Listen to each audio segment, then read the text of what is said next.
জুলাই অভ্যুত্থানের প্রেক্ষাপটে বদলে যাচ্ছে পুলিশ, র্যাব ও আনসারের পোশাক। এই বিষয়ে আমরা আরো বিস্তারিত জানতে সচিবালয় থেকে এই মুহূর্তে আমাদের সাথে যুক্ত হচ্ছেন সহকর্মী দেবরাজ দেব। দেবরাজ, কবে নাগাদ পুলিশ, র্যাব ও আনসারের পোশাক পরিবর্তনের কাজ শুরু হবে? আইন শৃঙ্খলা সংক্রান্ত উপদেষ্টা পরিষদ কমিটির বৈঠকে আর কি সিদ্ধান্ত হয়েছে? বিদেশি নাগরিকদের বিষয়ে কি বলা হয়েছে, এই বিষয়ে বিস্তারিত জানাবেন। নাফি, কিছুক্ষণ আগেই আসলে এই আইন শৃঙ্খলা যে কমিটিটি রয়েছে সেই কমিটির স্বরাষ্ট্র উপদেষ্টার সভাপতিত্বে কিন্তু সেই যে সভা সেটি সকাল 11টায় শুরু হয়েছিল, যেটি বেলা 1:30টা পর্যন্ত আসলে এই সভা অনুষ্ঠিত হয় এবং সভা শেষে গণমাধ্যমের সাথে কথা বলেন স্বরাষ্ট্র উপদেষ্টা। আমরা এখন সচিবালয়তে এই রয়েছি, যেখানে আসলে উঠে আসে জুলাই আগস্টের গণ অভ্যুত্থানে যে আইন শৃঙ্খলা বাহিনীর যে ধরনের ভূমিকা ছিল এবং তাদের যে গুলিতে আসলে সাধারণ যারা ছাত্র জনতা নিহত হয়েছেন, এবং সেখান থেকেই কিন্তু 5 আগস্টের যে আওয়ামী শাসনামলের পতনের পরপরই কিন্তু এই পুলিশের নানা রকম কাঠামোগত পরিবর্তনের কথা উঠে আসছিল এবং সেই কাঠামোগত পরিবর্তনের একটি আসলে যে ফলাফল সেটি আমরা এই বা আজকে দেখতে পেলাম, সেটি হচ্ছে যে আপনার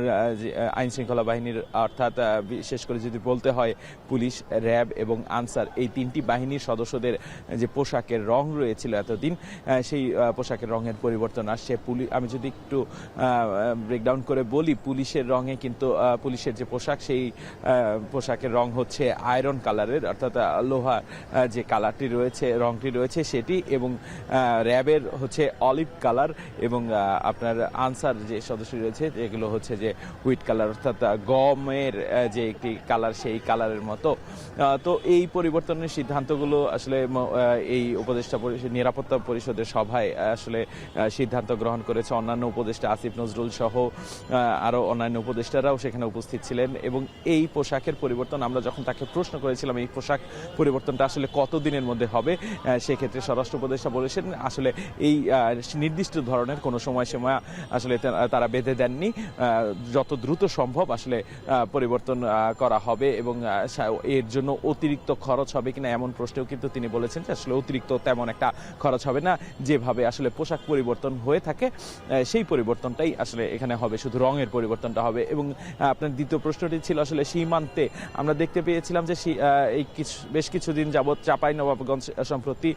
সীমান্তে, ভারত বাংলাদেশ সীমান্তে নানা রকম আসলে উত্তেজনা চলছে, দুদেশের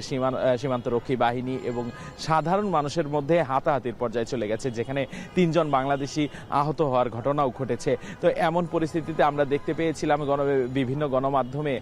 যে আসলে ভারতের পক্ষ থেকে, বিএসএফ এর পক্ষ থেকে সাউন্ড গ্রেনেড এবং টিয়ারশেল নিক্ষেপ করা হয়েছে, যা বাংলাদেশের বিজিবির, অর্থাৎ যে বর্ডার গার্ড বাংলাদেশ, তাদের হাতে সেই সুযোগ ছিল না, এবং সেই অনুমতিটি দেওয়া হয়েছে যে এখন থেকে আসলে বর্ডারে বিজিবি সাউন্ড গ্রেনেড এবং টিয়ারশেল নিক্ষেপ করতে পারবে, এবং সেগুলো ক্রয় করার অনুমতি দেওয়া হয়েছে এই কমিটি থেকে। এবং শেষ বলতে যে বাংলাদেশে প্রায় অবৈধ বাংলাদেশির বিদেশি নাগরিক রয়েছে 33,642 জনের মতো, এবং এদেরকে আগামী 31 জানুয়ারির মধ্যে দেশ ত্যাগের জন্য বলা হয়েছে, এবং তারা যদি আসলে দেশ ত্যাগ না করে তাহলে সেক্ষেত্রে ব্যবস্থা নেওয়া হবে দেশের প্রচলিত আইন অনুযায়ী। এবং স্বরাষ্ট্র উপদেষ্টা বলেছেন যে অনেকেই এই বিদেশি নাগরিকদের অনেকেই বাংলাদেশে যারা ব্যবসা করেন তারা সুযোগ দিয়েছে, এবং তাদেরও ছাড় দেওয়া হবে না বলে জানিয়েছে নাফি। তো নাফি, সচিবালয় থেকে স্বরাষ্ট্র উপদেষ্টার যে ব্রিফিংটি ছিল, সে ব্রিফিং শেষে, বৈঠক শেষে এই ছিল আমার কাছে সর্বশেষ তথ্য। জুলাই অভ্যুত্থানের প্রেক্ষাপটে বদলে যাচ্ছে পুলিশ, র্যাব ও আনসারের পোশাক, সেই বিষয়ে জানাতে সচিবালয় থেকে যুক্ত ছিলেন দেবরাজ দেব।